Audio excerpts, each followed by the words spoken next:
사랑하는 여러분, 날씨가 많이 더워지고 있습니다.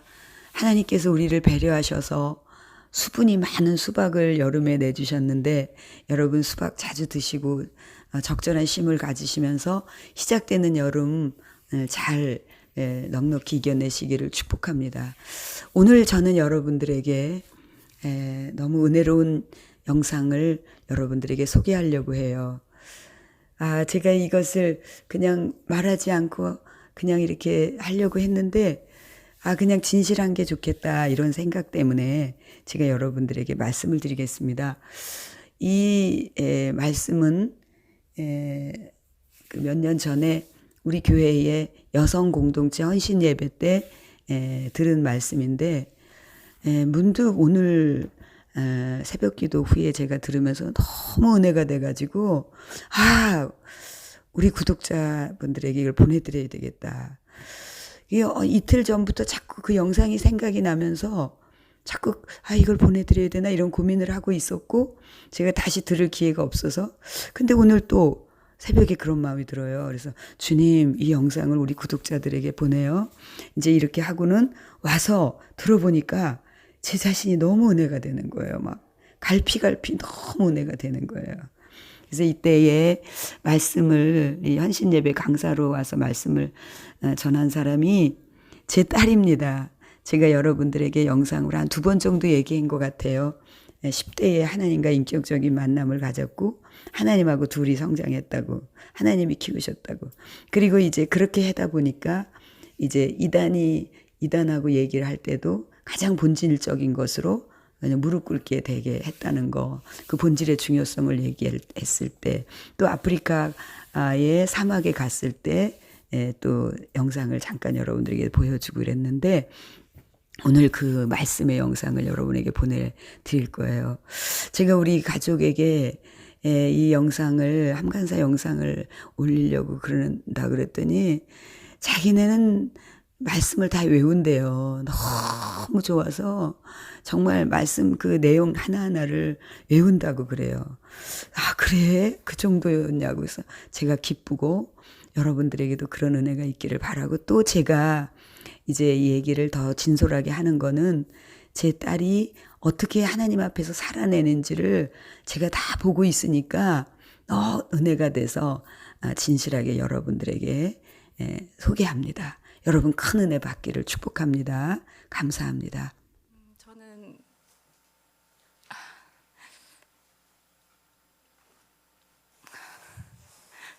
제가 하나님께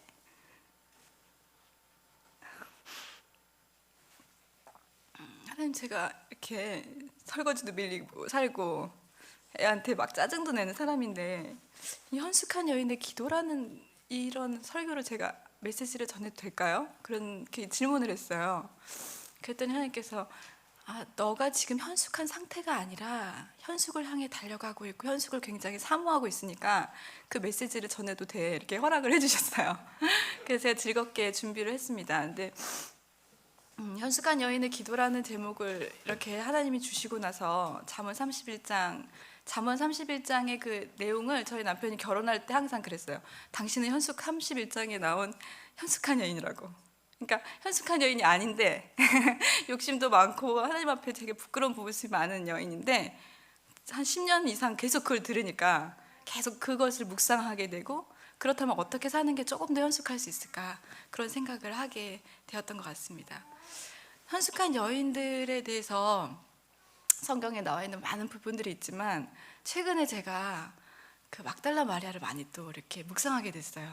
제가 너무 이 말씀에 대해서 두려워하니까 하나님께서, 야, 막달라 마리아가 그 무덤에서 제일 예수님 처음 봤는데 왜 그랬겠냐, 그냥 주님 좋아서 곁에 있었던 것밖에 없지 않니. 그러니까 네가 지금 말씀을 전하는 걸 두려워하지 말고 그냥 곁에 있으면 돼, 주님 곁에 있으면 돼, 그렇게 말씀해 주셔서 또 다시 제가 위로를 받으면서 말씀을 준비하게 됐습니다. 서울에 가서 저희가 이제 외국인 교수나 박사님들을 저희 집에 초청해서 같이 이야기 나누고 말씀을 조금 전하고 싶어서 식사 대접을 좀 많이 했었어요. 그렇게 지냈던 시간들 가운데 이제 수요일 날 예배를 드리는데, 거기 이제 좀 큰 교회여가지고 여성 예배 오전에 있었거든요. 그 예배를 드리는데 그 예배 가운데 이제 거의 끝나갈 즈음에 그 수학여행 가던 학생들의 배가 잠겼다는 거예요. 그래서 거기에 한 500~600명 정도 되는 엄마들이 정말 다 울면서 기도를 했어요. 그때 기도하고 저녁에 와서 저희 아이랑 같이 막 또 통곡을 하면서 기도를 하고, 또 그 다음날 여성 어머니들 모임 기도를 또 제가 인도했는데 거기 가서 또 기도하고 막 제발 살려달라고 그 기도를 하다가 이틀 후에 하나님이 저에게 물으셨습니다. 그러면서 이제 저희 첫째한테 막 그 아이 중에 한 명은 누구를 살리다가 죽었대, 친구들을 다 살리다 죽었대, 막 그런 이야기를 나누었어요. 근데 기도를 하는데 하나님께서 저에게 그러시는 거예요. 너도 너의 아이에게 그렇게 살라고 가르칠 수 있니? 그럴 때는 빨리 뛰어나야 돼, 이렇게 아니고 옆에 친구를 살리기 위해서 네가 죽을 수 있다고 가르칠 수 있니? 제가 대답을 할 수가 없었어요. 그래서 제가 어떻게 기도를 했냐면, 제가 못 가르치겠어요 하나님. 제가 저보다 너보다 네 친구를 위해서 죽으라는 말을 못하겠어요 하나님. 하나님이 직접 가르치세요. 하나님이 얘한테 나타나시고 얘한테 말씀으로 분명하게 말해주세요. 너는 그렇게 살아야 되고. 저는 못 가르치겠어요. 그리고 제가 그 말을 해도 저는 그게 진심이 아니어서 70% 정도 그렇게 살았으면 좋겠고, 또 너를 위해서도 또 30% 살았으면 좋겠는 마음이 제 안에 있기 때문에 100%가 되지 않으니까 하나님이 직접 가르치세요. 저는 할 수가 없어요. 그렇게 기도를 한 적이 있었습니다. 그게 다시 생각나게 하셨어요. 그러니까 이 잠언 말씀에서 현숙한 여인은 보석이, 어떤 보석은 한 마을 정도를 팔아야지 되는 보석도 있죠. 집 한 채를 팔아야 할 정도로 값어치 있는 보석도 있습니다. 그것은 그만큼 굉장히 그 가치가 희귀하고 특별하고 독특해서 그렇게 하는 거거든요. 근데 그 현숙한 여인은 그냥 부지런히 조금 일하고 뭔가 조금 착하게 행동한다고 해서 얻어지는 게 아니라 전심을 다해서 하나님을 사랑할 때 그 하나님의 진정한 성숙과 지혜가 오는 것입니다. 그래서 오늘 현숙한 여인에게 있어서 가장 특별한 특징 중에 하나인 주님을 정말로 닮고 싶은 소원이 있어야 한다는 기도를 여러분과 나누고 싶어요. 그러니까 그 소원이 없으면 아무리 여러 가지의 것들을 해도 그냥 그거는 정말 꽹가리 같이 되는 거. 그리고 성경에서 말했듯이 의가 가득한 것은 뭐라고 했죠? 누더기와 같다고 했잖아요. 그러니까 작품이 될 수가 없어요. 열매를 맺을 수가 없어요. 근데 우리 최근에 이제 작년에는, 그러니까 작년 재작년에는 굉장히 한국 교회로 해서 기도를 많이 했었는데, 그때 그런 안타까움이 되게 많았어요. 한국 교회는 천국을 잃어버렸구나. 그러니까 천국에 있는 면류관을 향해서 가는 게 아니라 이 땅의 복을 향해서 가고 있어요. 그래서 이거 어떡하나, 큰일 났네. 그러면서 굉장히 많이 울면서 기도했는데, 근데 하나님께서 그러셨어요. 이 땅에 지금 이렇게 축복을 받고 이렇게 훌륭하게 하나님의 일들을 마음껏 할 수 있었던 것은 글도 모르고 지적이지 않고 그런 그 옛날 할머니들의 간절한 기도로 이렇게 세워진 거라고. 근데 그거를 모르고 우리가 굉장히 하나님 앞에서 교만하게 되어가고 있는 모습들이 많아요. 그래서 최근엔 제가 60대, 70대, 80대 분들을 만나면 그런 얘기를 해요. 지금 20, 30대가 굉장히 불안합니다. 여러분 꼭 오래 사시면서 계속 기도하셔야 돼요. 기도의 자리를 지키셔야 돼요. 그게 사명이세요. 막 이런 얘기를 진심으로 합니다. 현숙한 여인이 그냥 아까 전에 여기 보면은 선을 가져오는 거. 근데 영어적인 표현에서는 bring이라고 되어 있거든요. 그러니까 우리가 가정에 이렇게 선을 가져와야 하는데 그 선이 제가 만들 수 없어요. 우리가 make 할 수가 없어요. create 할 수가 없어요. 그것을 가져와야 돼요. 누구에게 가져와야 될까요? 하나님께로 가져와야 되는데 그 방법은 하나님과 대화를 하면서 가져오는 것이지, 하나님은 하나님의 존재고 나는 나, 이렇게 해서 그것을 bring 할 수가 없습니다. 그러니까 중요한 것은 기도 생활이 없는데 현숙한 여인이 되고 싶다. 그건 안 맞는 거예요. 그러니까 그리고 그 기도 생활 가운데는 기도를 굉장히 많이 하신 분들이 있어요. 가끔 보면 기도의 양이나 근데 그리고 막 그 체험적인 것도 근데 그거를 간혹 보면 혼자서 이렇게 간구하는 기도, 그러니까 뭘 주세요, 뭐 주세요 이런 기도를 많이 함으로 인해서 또 체험도 있으시고 그렇지만 주님을 전혀 닮지 않은 분도 계세요. 기도의 양은 이만큼인데 주님의 인격을 닮은 거는 조금 많이 약하신 경우도 있어요. 근데 그것은 주님하고 이렇게 인터랙션하는 대화하고 주님이 어떤 걸 원하실까 기도하는 게 아니라 어디 가서 막 이것저것 막 이렇게 필요한 거를 막 이렇게 보고하듯이 결제받고 싶듯이 하는 그런 수준이 되는 거죠. 근데 하나님은 우리의 필요를 많이 그리고 세밀하고 친밀하게 채워주시길 바라기 때문에 우리가 하나님께 그런 필요들을 구하는 것도 너무너무 중요해요. 그리고 그 필요를 주님이 채워주시는 방법 그거를 우리가 또 깨달아가길 원하시는데 가장 중요한 기도의 핵심은 현숙한 여인의 기도는 주님을 너무 닮고 싶습니다. 그것이 되어야 돼요. 그러니까 주님을 닮고 싶은 기도를 하지 못한다면 그것은 결국에는 자기 의로 자기가 넘어지는 수밖에 없어요. 제가 결혼을 하고 나서 그 이제 도시락을 2개씩 싸주면서 그 이렇게 남편을 섬겼거든요. 국도 점심 거 저녁 거 다 다르게 싸고 그렇게 하고 이제 단팥빵하고 그 떡을 좋아해요. 찹쌀떡. 그래가지고 그거를 다 이렇게 챙겨서 보냈더니 한 5개월 만에 10kg가 쪘어요. 그러니까는 그 어머니께서 항상 그 연애할 때 얘는 살이 안 찌는 체질이야. 얘는 정말 어렸을 때부터 너무 멸치였대요, 별명이. 근데 이제 10kg가 쪄서 가니까 어우 너 이제 그만 쪄라 이렇게 할 정도로 되게 정성스럽게 저희 남편을 이렇게 섬겼어요. 그러다가 이제 저희 이렇게 시댁에는 이제 저희들 서포트 해주시기가 좀 힘든 상황에서 저희가 서포트를 했는데 처음부터 그러다 보니까 이제 제가 이렇게 또 조금 과외를 이렇게 또 다시 시작하게 되고 그러고서는 이제 제가 이렇게 학교 가까운데 또 이제 아파트에 살면서는 본격적으로 이렇게 저를 돕는 선생님들을 3-4명 정도를 두고 할 수 있을 정도의 그 과외 선생님을 했어요. 되게 즐겁게. 그러니까 이제 그땐 또 저희 남편이 졸업을 하고 이제 키아스 포닥으로 가 있을 텐데 그 과정에서 이제 4일, 5일 근무하고 내려오는 거예요. 그 전에는 제가 이렇게 도시락을 항상 이번 주 메뉴를 뭘 할까 막 이런 거 고민하고 정성스럽게 했던 제가 왜 빨리 안 내려와? 뭐 하는 거야 지금? 왜 3시 기차 타고 안 내려와? 6시 기차 타고 뭐 어떻게 막 제 마음이 그런 거예요.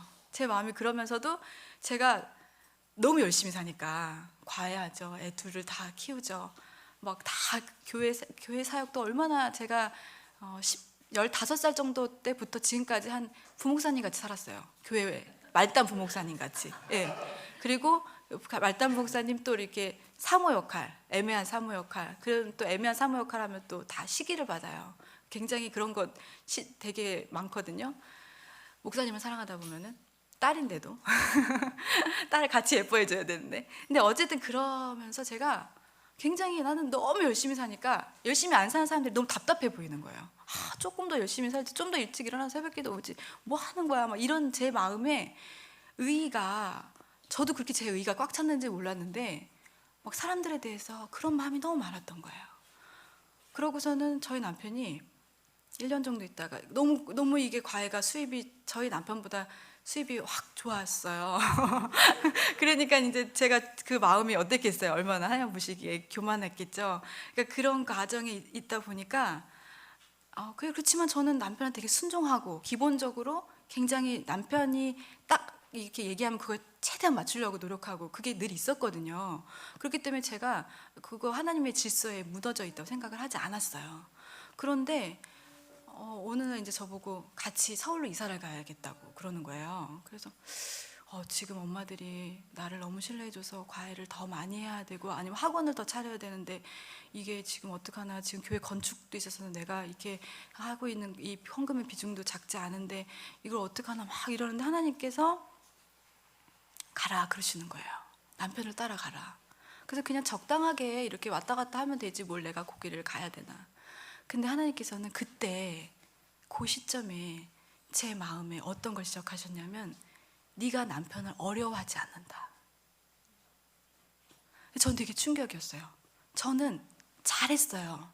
항상 그 남편 뭐 해줄까 뭐 할까 저희 남편이 결혼할 때 이만큼 한 박스 정도 되는 옷을 가져왔는데 진짜 노숙자한테도 제가 안 보내는 수준의 옷을 다 떨어진 거를 가져왔거든요. 그랬어도 그걸 한 번에 안 버리고 이렇게 한 달, 두 달 이렇게 나눠서 허락을 다 받아가면서 버렸던 자세가 있었기 때문에 저는 제가 남편을 그렇게 뭐 무시하고 그러지 않아서 그런 생각이 없었는데 하나님께서는 제 마음 중심에 네가 남편을 어려워하지 않아. 그 말씀을 되게 하시는데 제가 내가 남편을 어려워하지 않는구나. 편하게 생각하고 좋아하고 의지하는 게 있는데 남편을 어려워하는 마음이 제가 없는 거예요. 그래서 제가 그때 바로 다 전화해서 바로 올라가면서 하나님 근데 너무 이게 참 힘드네요 이러면서 이제 올라갔어요. 근데 하나님께서 또 거기에서 또 기도 모임을 하게 하셔서 또 그 사역을 하고 그 다음에 이제 또 디지스트를 갑자기 대구로 서울에서 이제 생활이 2년 가까이 적응할 만하니까 대구로 가야 된대요. 그래서 왜 대구로 꼭 가야 되냐 아직도. 근데 저희가 서울로 올라갈 때 이미 조교수로 승진이 돼서 올라가서 더 거기서 그 연수가 좀 여유가 있었거든요. 그래서 그냥 거기 더 있다가 딴 데 옮겨야 되면 하지 왜 그러지 했는데 거기에 영혼들을 향해서 그 학생들을 향해서 가야 된대요. 그래서 학생들을 향해서 또 갔어요. 그래서 이제 제가 원래 20대 때 제일 많이 했던 게 성경 공부 그런 걸 제일 많이 했거든요.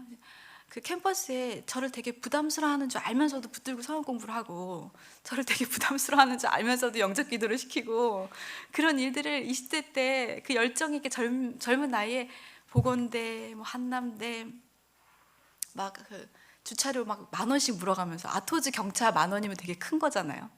그렇게 하면서 충남대, 카이스트 그냥 하나님이 가라고 하시는 데마다 아무도 안 좋아해요. 아무도 안 좋아해요.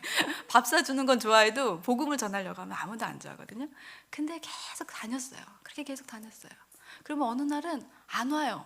온다고 하고 연락을 어디서 무슨 회관에서 만나자고 하고서는 안 와요. 그래도 그냥 계속 기다리는 거예요. 그렇게 사역을 했었기 때문에 이제 하나님이 남편이 교수로 가니까 나를 또 이렇게 화려하게 사용하시려나 보다. 그러고서 이제 대구에 가서는 뭐 쫙 하면 성경 공부 쫙 열리고 나를 다 기다려주고 막 그럴 줄 알았어요.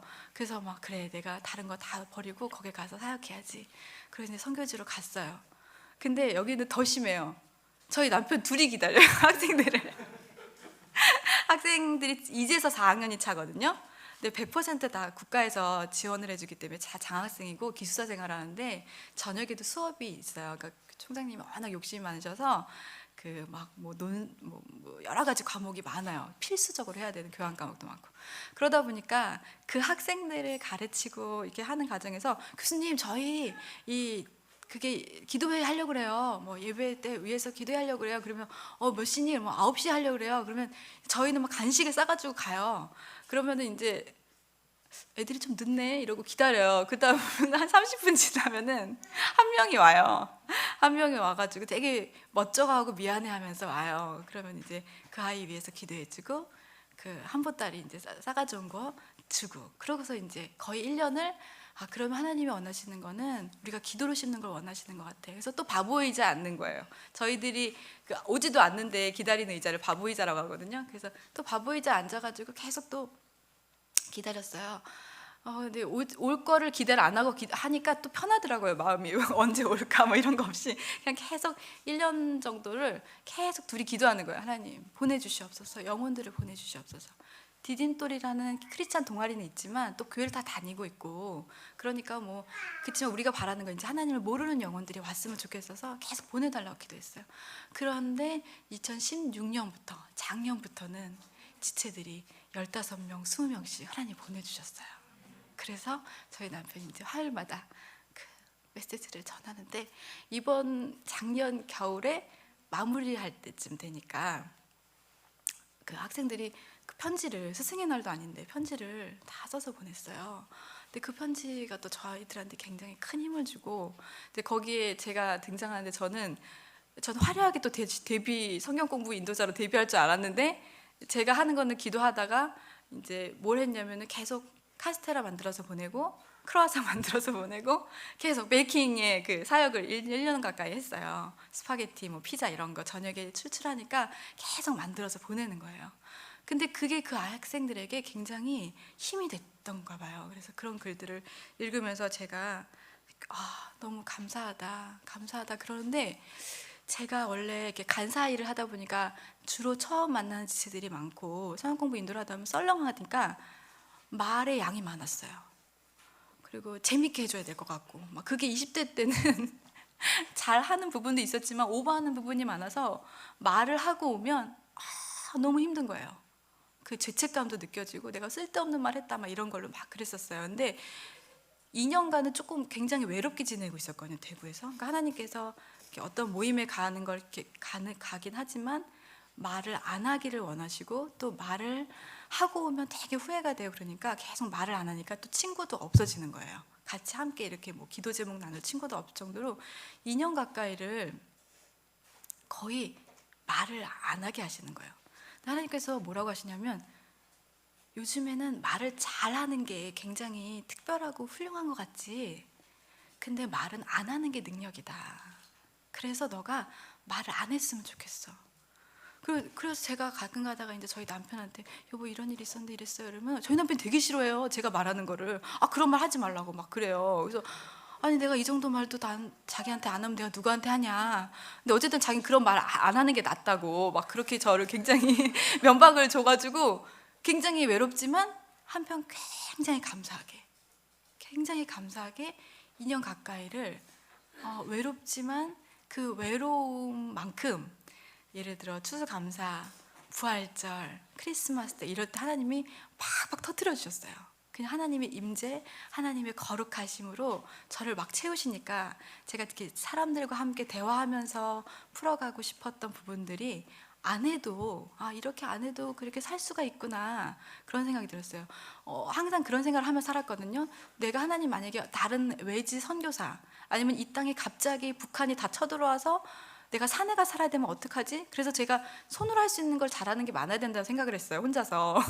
내가 집도 지을 수 있어야 되지 않을까? 혹은 아니면 내가 밥도 빵도 잘 만들어야 되지 않을까? 재료만 있으면 되게. 나중에 가서 막 이 땅에 많은 사람들을 핍박해서 갑자기 안 주면 어떡해? 밥도 안 팔면 어떡해? 그럼 내가 다 해먹어야지, 내가 다 해서 섬겨야지, 이런 생각을 하면서 약간 그런 선교사적인 마인드로 생각하는 게 있었는데, 그 중에 하나님이 저에게 2년간 훈련시키신 거는 관계에서 꼭 말을 많이 하지 않아도 그것이 하나님과 대화하는 것으로 채워지면 너에게 그렇게 공허하고 힘들지가 않다, 우울해지지 않는다, 그런 마음을 줬어요. 부분적으로 좀 더 그 외로움을 달래고 싶을 때는 있어요. 하지만 하나님이 나에게 지금 이걸 허용하지 않는 시기구나, 이걸 알고 나니까 그것을 뛰어넘어가는 게 그렇게 힘들지 않았어요. 현숙한 여인으로서 살아가는 거에 있어서 아까 하나님을 닮아가는 삶에 대해서 이야기를 하다가 제가 조금 이렇게 이야기를 하게 됐는데요. 이 현숙한 여인의 기도에는 반드시 선을 행하는 기도가 있어야 하는데, 예를 들어서 저희 아이가 같이 저랑 새벽 기도를 하거든요. 그러면은 그 새벽 기도 하는데 거의 90%가 할머니세요. 할머니 할아버지시고 저희 같이 젊은 사람이 되게 적어요. 그러니까 할머니 할아버지들이나 가끔 가다가 권사님 장로님들이 저희 아이한테 막 용돈도 주세요. 10,000원씩 주시고 막 그래요. 그런데 제가 어느 날 기도를 했어요. 하나님 너무 인격적으로 만나게 해주세요. 그것만 소원입니다. 제가 막 8시에 재우고 막 그래요, 새벽 기도 보내려고. 그러니까 그러면 이제 요즘 엄마들로 따지면 공부는 포기한 거예요. 저녁에 애들이 한 9시, 10시까지 공부를 하거든요. 근데 저는 그냥 7시 반부터 그냥 빨리 자야지 해서 8시, 9시 요쯤 재워요. 그래야 새벽에 일어나서 제정신으로 가기 때문에. 그러니까 그걸 하면서 제가 하나님 정말 한 번만 좀 만나주세요. 그냥 얘가 가끔 가다가 뭐 좀 특별한 이야기들을 해요. 엄마 오늘 예배 드릴 때 뭐 이랬어. 뭐 엄마 뭐 이런 거 해요. 그래서 너무 감사한데, 얘가 얘 인생을 하나님께 다 던질 수 있을 만큼 완전히 만나달라고, 100% 인격적으로 만나달라고 매일 새벽마다 가서 기도를 하잖아요. 근데 어느 날 하나님께서 걔가 나를 만나고 싶을 때 만나줄게 그러시는 거예요. 그래서 그다음부터 기도가 바뀌었어요. 어떻게 바뀌었을까? 하나님 우리 애가 하나님 만나고 싶게 해주세요. 제발 소원입니다. 이 아이가 정말 하나님 저 좀 만나주세요. 매일매일 기도하게 해주세요. 이게 제 다시 기도의 소원이 됐어요. 그러니까 이 세상 사람들이 할 수 있는 기도의 수준이 아니라 하나님이 넣어주시는 기도는 조금 속도가 빨라요, 여러분. 고지가 보일 것 같지 않습니까? 언제 하나님을 만날지 모르지만 그때는 하나님이 정하시겠지만 그런 기도가 되는 거예요. 그래서 저희 남편이 예를 들어서 그러니까 이런 저의 그 작은 실수담이나 뭐 이런 것들을 통해 아이디어를 얻으셨으면 좋겠는데, 저희 남편이 이 국내에서는 참 잘 좋게 인정을 받았어요. 근데 이제 우리나라 수학 자체가 역사가 그렇게 깊지 않기 때문에 제가 이제 처음에 딱 결혼했는데 보니까 이제 저희 아버님이 이제 조금 아버지로서의 역할을 하시기보다는 이제 저희 남편이 아버지인 거예요. 그래가지고 이제 기도를 많이 했어요. 그리고 보니까 학문적인 멘토 그런 거에 대한 것도 기도를 굉장히 많이 했는데, 여보 여기 해외에서 유명한 연구소가 어디예요? 당신 논문은 어디 실으면 돼요? 그래서 다 적었어요. SCI 논문 중에 저 수학 논문 연구소 다 알거든요. 그런 거 쫙 적어가지고 MSRI도 보내주고 막스 프랑크도 보내주시고 막 이렇게 간절히 세부적으로 기도할 때였어요. 그 기도하고 보면 하나님이 너무 희한하게 보내주세요. 특별한 계기로. 그런데 가면은 저는 또 뭘 하냐면은 거기에서 이제 새롭게 만난 사람들 있잖아요. 오늘 누구누구를 만났어. 오늘 루크를 만났어. 오늘 루이스를 만났는데 걔는 교회를 다니다 안 다니는 것 같고, 그러면 또 이제 시차 적응 때문에 새벽에 혼자 일어나가지고 또 기도를 막 해요. 막 또 기도를 하면 하나님 이 사람이 이렇게 해주시고 또 저렇게 해주시면 어떡해요? 그러면 너무 희한하게 저희가 서울에 올라가서 있을 때가 세계 수학 대회였었는데 그때 사람들이 막 와요. 와서 저희랑 같이 교회를 가요. 저는 그 기도를 이탈리아에서 했는데 응답을 한국에서 받고, 그 다음에 이제 그런데 어느 날은 풀이 확 죽어서 왔어요. 그러니까 거기 MSRI에 저희가 버클리가 있을 때였는데 다 그 수학 박사들이 보는 책을 쓰는 분들이에요. 그러니까 수학 박사들이 보는 책을 쓰는 교수님 그 교수님들이니까 진짜 대가만 오는 거예요. 대가들이 와서 막 하는데 어느 날 진짜 똑똑한 것 같아. 진짜 천재들만 있어. 막 그래요. 거기서 한국 사람이 저희 남편 한 명이었거든요. 그래 맞아. 바로 이거야. 막 그러면서 굉장히 초라해져서 왔어요. 이렇게 글루미하게. 그래서 제가 겉으로는 여보 너무 마음이 우리 아직 우리나라는 수학이 좀 더 가야 할 길이 멀잖아. 하나님 그래서 여기 보내신 거잖아. 막 그렇게 하면서 속으로는 막 할렐루야예요. 왜냐면 이렇게 마음이 초라해질 때 주님을 찾아야 돼. 이렇게 마음이 초라해지는 순간이 오니까 제가 너무 기쁜 거예요. 제가 그 기도를 많이 했거든요. 하나님 이 사람 학회를 간다 그러면 두 가지를 기도하는데, 하나님 거기 하나님 모르는 영혼들을 위해서 하나님께서 이 사람을 붙이십시오. 하나님 모르는 영혼들에게 복음이 통로가 되게 하나님 성령님만 의지하게 해주십시오. 늘 약간 한국 대표 비슷하게 간 학회들이 많아서 그런 것들이 좀 그래도 난 여기선 괜찮아 이런 생각이 있기 때문에 그런 데를 가서 자꾸 느껴야 되거든요. 자기가 얼마나 바닥인지를 느껴야 되는데 그게 막 이렇게 진짜로, 그러니까 왜 그게 되게 은혜냐면요, 저희 남편은 지금 방금 전까지 굉장히 심각한 얘기를 해도 5초 후에 자요. 코를 골면서. 그런 성품이에요. 그러니까 그런 성품인데 이렇게 글루미가 된다는 게 굉장한 은혜인 거거든요. 제 인생에서 별로 그런 일이 없어요. 바로바로 잠을 자니까. 그러니까 저는 너무 황당해서 잠이 들어요. 이렇게 뭐 울면서 얘기하고 막 서운한 얘기도 하고 막 이러다가 5초 후에 잠들고 코를 고면서 잠드니까 여보 진짜 자는 거야 이러다가 저도 같이. 그러니까 그럴 정도의 밝음이 있는 사람이기 때문에, 그리고 약간 그 배짱 같은 게 좀 심하게 리더십이 있어서 이렇게 뭐 이렇게 그런 게 없어요. 외국인들을 또 이름을 또 너무 잘 외우니까 하나님이 이름 외우시는 은사를 주셔서 이 사람하고 원래 그냥 얼굴만 하고 그냥 발표한 거고 대화한 적이 없는데 그 다음 학회 가서 이름 불러요 막. 그러니까 이 사람이 얘랑 언제 나 차를 마셨나? 막 이러면서 막 해가지고 그렇게 해서 또 연결이 돼서 하나님이 또 논문을 쓰게 하시고, 그러니까 그런 식의 하나님 관계의 축복을 막 주시는 거예요. 왜냐하면 저희 아버님이 혼자 지내셔서 관계의 축복이 약하신 분이에요. 그래서 제가 간절히 기도해서 하나님의 아비 되시고 하나님이 그 학문의 멘토가 돼주시고 막 기도를 신혼 초 한 3년 정도의 때는 구체적으로 기도를 많이 했거든요. 그러는데 그 기도 가운데 하나님 여보 성령님만 의지해야 돼 맨날 이러고 보내도 그게 자기가 이렇게 높아져 있는데 되겠습니까? 근데 다 천재들이야. 이러고 들어오는 그 글루미가 저한테는 너무너무 행복한 순간이었어요. 겉으로는 막 맛있는 거 막 이거 먹고 싶네 막 이러면서 하지만 그 속으로는. 그 이후에 또 저희가 전학을 아이들이 2번을 했어요. 서울에서 대구, 대구에서 또다시 다른 대구로. 하나님, 제가 초등학교 때 서울에서 인천으로 전학할 때 여기가 너무 아팠어요. 말도 못하고 여기가 너무 아팠어요. 하나님, 우리 아이들 그러면 어떡해요? 그러면서 제가 기도를 했거든요. 그랬더니 하나님이 네가 바라는 게 왔다는 거예요. 왜냐하면 친구가 없으니까 하나님을 의지할 거라는 거예요.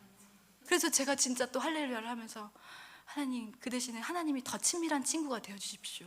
주님이 옆에서 계속 얘기해 주시고 계속 주님이 힘들지 않게 힘든 것을 주님께 말씀할 수 있게 그렇게 해 주십시오. 이 세상의 사람들은 굉장히 좋은 것들을 아이들에게 주고 싶어요. 악인도 좋은 것을 줄 줄 알거늘. 근데 그 좋은 것은 물질이나 값으로 살 수 있는 것이 아닙니다. 진짜 좋은 것은 하나님 자체를 붙들게 해주는 게 가장 선한 것이에요. 그래서 여러분이 요즘에 그런 거 있죠. 뭐 시아버지의 능력, 가사 도움의 헌신적인 도움, 뭐 아빠의 무관심, 뭐 그런 거 있잖아요. 예, 엄마의 정보력, 이게 다 애 키우려면 이게 필요하다.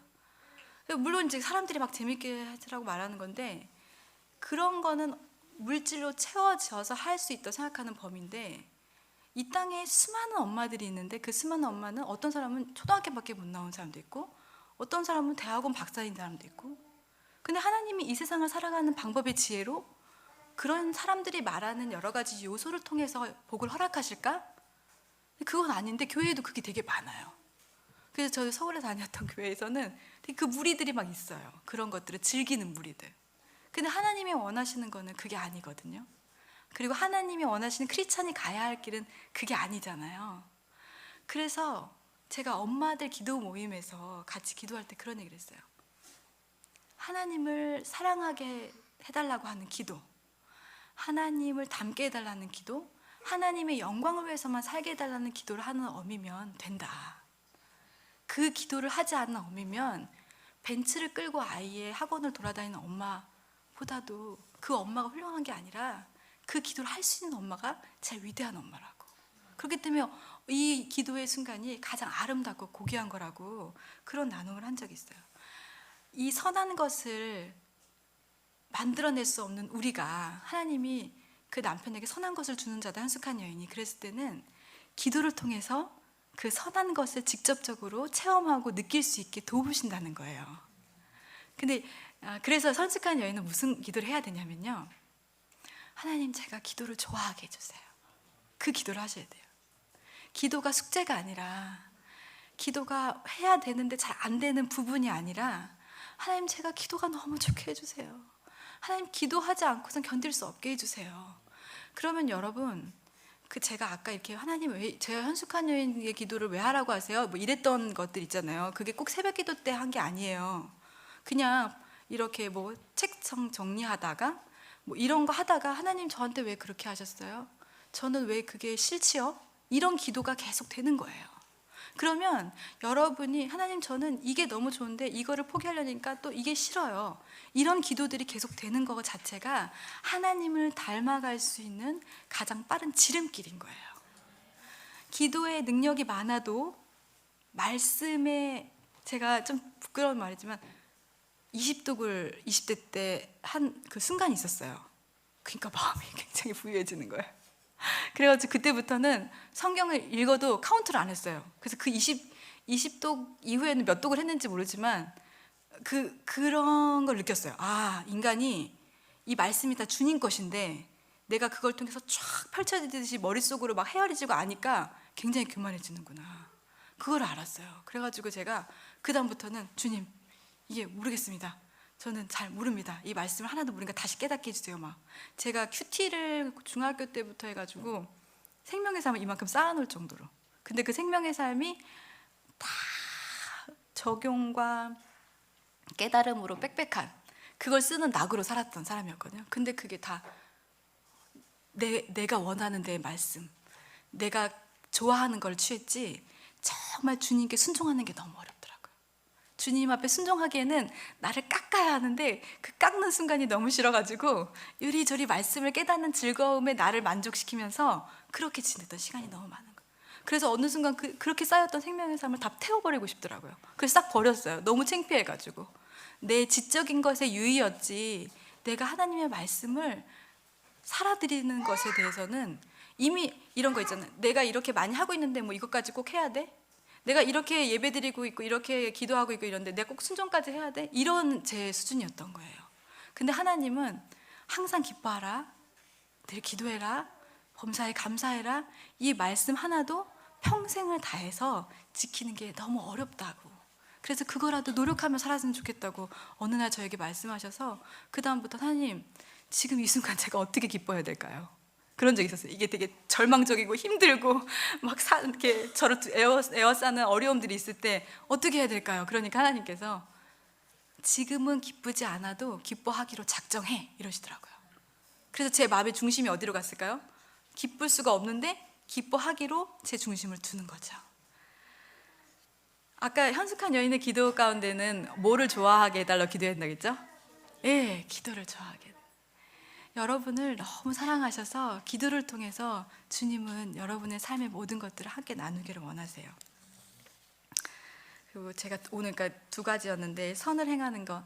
근데 여러분 예전에 제가 양육했던 지체 중에 한 명 자매가 볼링장에서 아르바이트를 했다는 얘기를 하면서 간사님 그 볼링장에 오는 부모가 있는데 그 부모의 치아도 그 아이 둘을 데리고 오는데 치아가 다 까매요.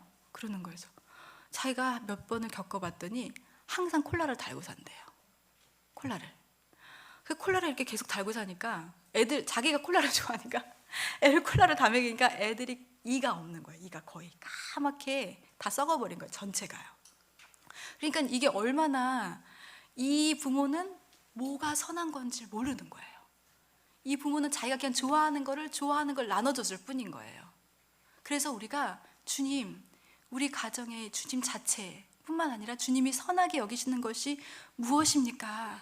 이 가정을 통해서 무엇을 할지 그걸 알려주세요. 어떤 선을 행하기를 원하시는지 알려주세요. 그것을 아버지 앞에 간절히 기도할 필요가 있습니다. 그냥 적당하게 게임하는 것도 허용하고 뭐 하는 것도 허용하다가 진짜 중요한 거에선 했으면 좋겠는 관념이지 체질을 만들어주지 않으면 그 아이가 결국에는 그냥 재미있어 하는 것들을 평생의 낙으로 삼고 가듯이 정말 수많은 시간을 간절하게 공부에 매달리는 것만큼 정말 간절한 마음으로 이 아이가 기도의 사람이 되었으면 좋겠고 말씀으로 채워졌으면 좋겠고 예배의 사람이 되었으면 좋겠는 그 강도가 훨씬 더 우리 안에 있어야 해요. 근데 그건 우리가 만들어낼 수 없어요. 그 간절함을 달라고 기도해야 돼요. 하나님, 저는 지금 이 순간 아이가 공부도 잘해서 좋은 대학도 가는 것으로 영광도 돌렸으면 좋겠고 이렇게 또 교회에서 또 봉사하는 것도 잘했으면 좋겠습니다. 그거는 웬만한 크리스찬들이나 안 믿는 엄마들도 그 정도의 생각은 합니다. 근데 우리는 그게 아니에요. 하나님을 위해서 사는데 전도의 도구로 물질도 주시고 명예도 주시고 지식도 주시고 지혜도 주시는 거거든요. 그러니까 그 본질적인 마음의 중심은 하나님밖에 없어야 해요. 제가 이제 마무리를 하면서 여러분 이 교회가 1999년도 군성교단 지체들이 선교 활동을 많이 하다가 한 2005년이었나요? 그쯤부터 이제 둔산동 성전에서 일반적인 예배 교회 형태가 된 교회라는 거를 아시는지 제가 잘 모르겠어요. 근데 실제 목사님께서는 전혀 일반 교회 사역을 하실 생각이 없으셨고 병원 사역과 군선교 사역을 하셨는데 이 군선교 사역을 하면서 저희 그때는 세대가 그 카페를 열고 그다음에 거기에 회원들이 이렇게 가입하면 같이 글을 나누는 거였어요. 근데 제가 다음 카페를 만들었던 사람이었고 그때 군선교를 갔다가 돌아와서 제가 글을 썼어요. 군선교 갔다 왔던 글을. 그래서 이제 이 글을 좀 읽어드리고 싶은데요.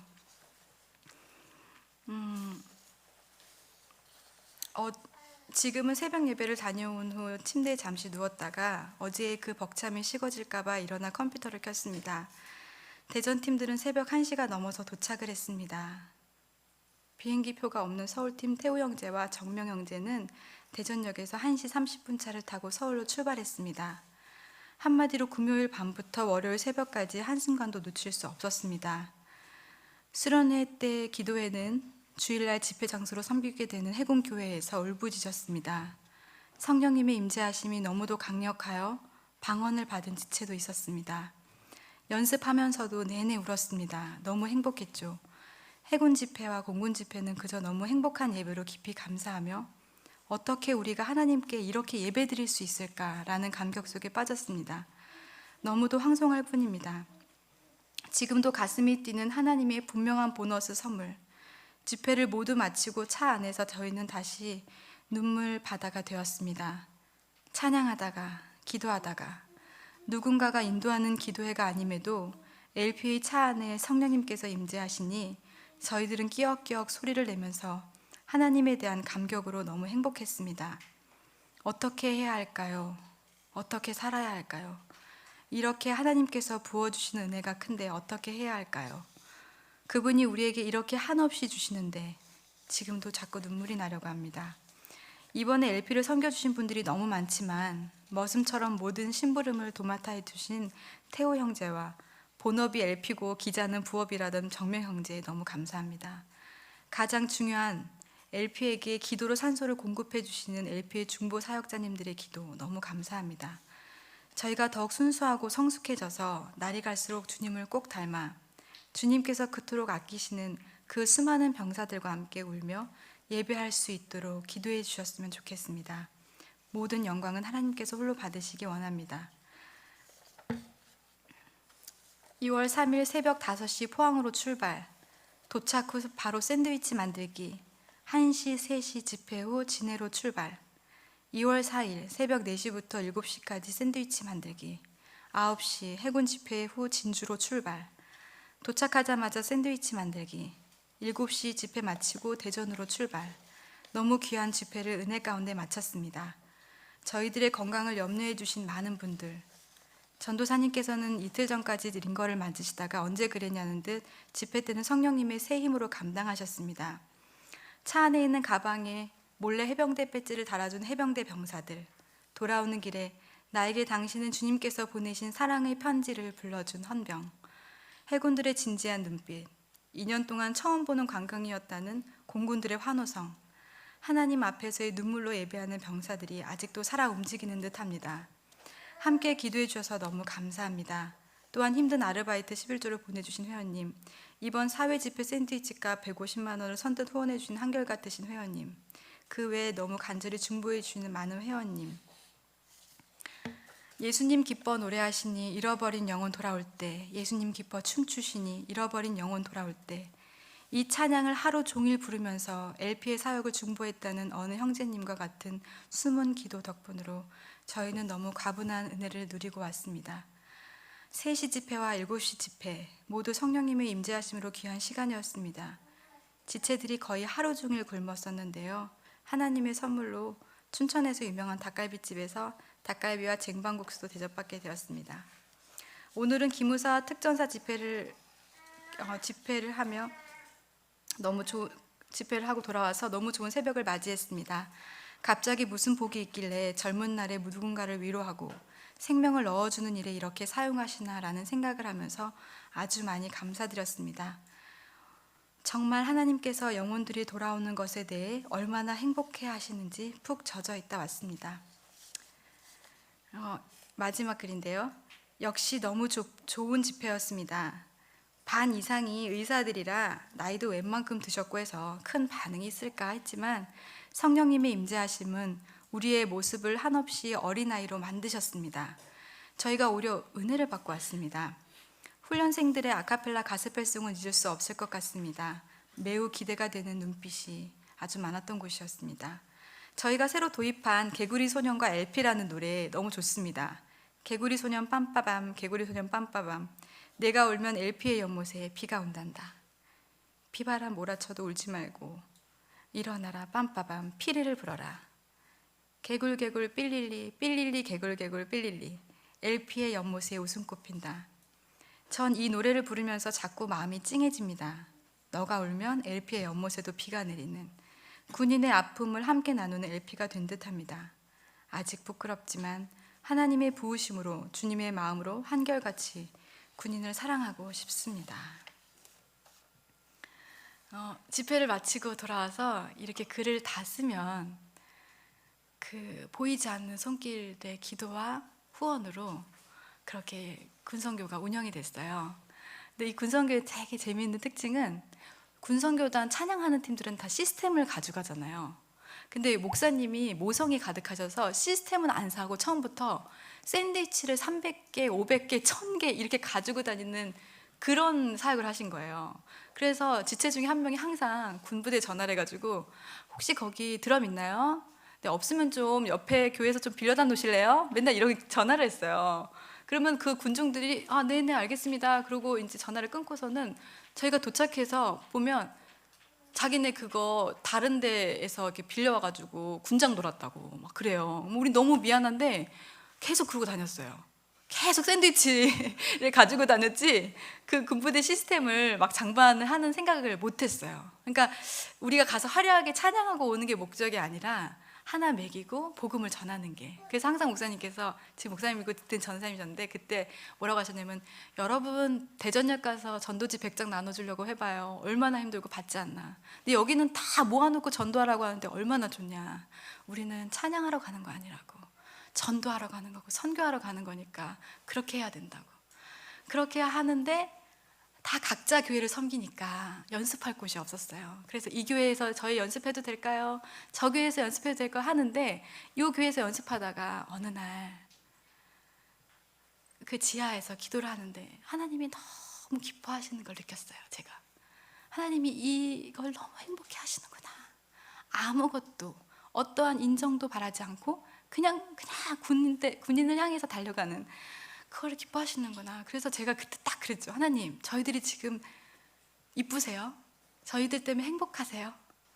저희들에게 혹시 복을 주시려거든 영적인 복을 주세요. 그런 기도를 했어요. 하나님이 그런 기도를 시키셨어요. 그래서 그 기도를 하고 그러니까 어떻게 했어요? 들어오는 지체들마다 엄청난 영적인 복을 받고 아까 그 차에서 그러니까 저희가 1시간 반 집회를 하기 위해서 앞뒤로 8시간, 9시간을 그 당일에만 그렇고 토요일날 2시부터 모여서 한 3, 4시간 기도회 하고 연습하고 돌아갔다가 자고 와서 그렇게 사역을 했거든요. 그러니까 그렇게 하니까 거의 그 1시간 반 집회를 위해서 그 든 에너지와 그게 엄청났어요. 근데 어느 한 사람도 힘들어하지 않고 돌아올 때는 계속 울어요. 계속 울어요. 어떤 장병이 편지를 주면 그 편지 쓴 거 읽으면서 울어요. 어떤 지체가 또 뭐 이렇게 해서 뭘 주면 그거를 붙들고 또 울어요. 그래서 정말 같은 지금 보면 비슷한 또래의 지체를 섬겼음에도 불구하고 하나님이 부어주신 그 어미의 마음으로 말미암아 그 어미의 마음으로 군선교를 그렇게 했었어요. 그러다가 하나님께서 교회를 하길 원하신다는 마음의 사인을 목사님에게 허락하셨어요. 근데 전혀 교회를 하시려는 마음이 아니었기 때문에 여기서 연습하세요 했던 그 장소, 어떤 원장님께서 그냥 그 병원 옆에 있는 본인 건물에서 연습하세요 했던 그 장소에서 새벽에 이렇게 집회를 끝내고 오면 밤새도록 핸디코트를 바르는 거예요. 벽을. 저희가 인테리어 할 수 있는 어디다 의뢰할 수 있는 비용이 없으니까 또 밤새도록 핸디코트를 발라요. 그렇게 해서 그것을 예배처소로 만들었고 그 다음에 하나님께서 둔산성전으로 오게 하실 때도 가정을 가지신 분이 한 분도 없었어요. 100% 청년들이 다 제가 방석할게요. 제가 이거 강대상 할게요. 제가 피아노 할게요. 제가 의자 하고 싶어요. 다 그렇게 형편이 넉넉하지 않은 지체들인데도 그렇게 교회를 세웠어요. 그렇게 교회를 세우다가 하나님께서 이곳에 오게 하실 때 이 오게 하시는 과정에서 하나님이 물질도 주셨고 또 기도도 하시지만 또 하나님이 목사님을 굉장히 외롭게 만드셨어요. 저는 그때 이해를 못했어요. 이제는 막 부어주셔야 할 때가 아닌가? 근데 왜 외롭게 만드시지? 왜 외롭게 만드시지? 근데 하나님은 그 외로움이 없으면 또다시 의가 커져서 하나님을 더 의지하지 못한다고. 그래서 제가 1년을 그걸 붙들고 기도했어요. 저도 없고 지체, 같이 함께 섬길 수 있는 지체들이 또 다른 이유에서는 어떤 거에 있어서 외로운 순간들이 계시는 걸 보면서, 근데 하나님 앞에 순종해야 되니까 제가 섣불리 여기 와서 막 또다시 옛날 그 부목사님들 같이 사역할 수가 없었어요. 근데 그런 시간들을 통하여서 그런 확신이 있었어요. 하나님이 가장 사랑하셔서 이 교회를 세우셨고, 이 교회는 하나님의 방법대로 이 교회를 향한 하나님의 뜻을 이루려는 목사님에게 리더십을 주셔서 그렇게 함께 하나님을 예배하는 사람들을 주님이 직접 손수 모으실 거라는 확신을 주셨어요. 하나님을 높이고 계신 여러분들이 너무 소중하고 이미 친밀하고요. 그리고 제가 글을 읽어드린 이유는 그때 너무 뭘 모르고, 그래서 미숙해서 실수도 많고, 그래서 참 어려움도 있었을지 몰라도 바보같이 군인대를 향해서 바보같이 달려갔던 초창기 지체들을, 그 영혼을 구원하려는 마음을 우리가 조금 영감을 얻어서 이 지역과 대전과 한국에 또 이 세계 가운데 주님을 알지 못하는 많은 영혼들을 위해서 기도하는 현숙한 여인이 되었으면 좋겠는 마음으로 소개해드렸습니다.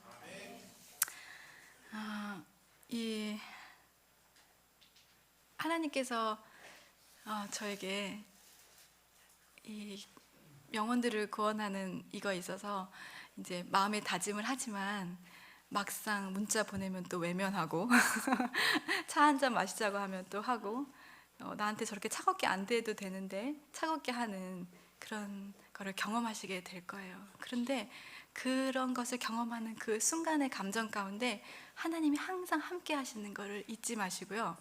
제가 시댁에 딱 결혼하니까 연인이 3명 있는 거예요. 저희 아버지도 저희 남편이 연인이고, 저희 어머니는 뭐 최고의 연인이고, 저희 아가씨까지 연인인 거예요. 그래서 제가 내가 3명의 연인이 있는 남자랑 결혼을 했구나. 그러고 가서 시댁에 가서 이렇게 찌그러져서 잘 이렇게 할 수 있는 섬김을 하는데, 저희 남편이 갔다 오면 그렇게 불쌍히 여겼어요. 제가 공주로 살다가 여기 가서는 완전히 꿔다는 버릇자리니까 너무너무 불쌍히 여겼어요. 그러니까 저 한편 또 좋더라고요. 이렇게 핍박을 받으니까 이렇게 또 사랑을 받는구나. 남편의 사랑을 또 다시 이렇게 받는구나. 여러분이 좀 전도하고 싶어서 건넨 한마디와 또 전도하고 싶어서 제안했던 약속들이 거절되어 돌아올 때, 저희 남편이 시댁에서 이렇게 제가 핍박받고 돌아왔을 때 더 이뻐해 줬던 것처럼 하나님이 너무 안쓰러워하시고 너무 불쌍히 여기실 거예요. 지금은 이렇게 교회가 있고, 또 목사님이 대전에서 또 꾸준하게 신뢰를 받으신 분으로 많은 목사님들이 추천하실 정도로 그런 됐지만, 사실 여성 목회자가 교회를 한다는 것은 너무 힘들었어요. 제가 중학교 때부터 계속 같이 사역을 하면서 이단이 아닌가 그런 이야기를 늘 설명해야 했고, 그런 아주 여성 목회자로서의 어려움을 철저하게 고통으로 다 겪으셨어요. 수없는 오해들. 근데 그런 게 한 성도의 허물을 드러내야 이야기할 수 있는, 설명할 수 있는 부분이 있어요. 근데 그 성도의 허물을 덮어야 하기 때문에 목회자는 아무 말을 할 수가 없어요. 그러면 그 목회자는 오해를 받는 거예요. 근데 그런 것들을 하나님이 다 훈련시키시면서 결국에는 하나님이 가장 원하시는 교회의 모습을 이렇게 세워주셨어요. 그래서 이 자체가 저한테 너무 감사하고 영광이고, 다음번에 저희가 만났을 때는 여러분이 현숙한 여인의 기도로 믿지 않은 영혼들을 위해서 계속 기도하고 섬겨서 더 그런 스토리들, 꼭 우리 교회에 채워지지 않아도 하나님 천국 백성이 되는 그런 일들을 우리가 서로 나눌 수 있게 되면 너무 좋겠습니다. 기도하고 마치겠습니다.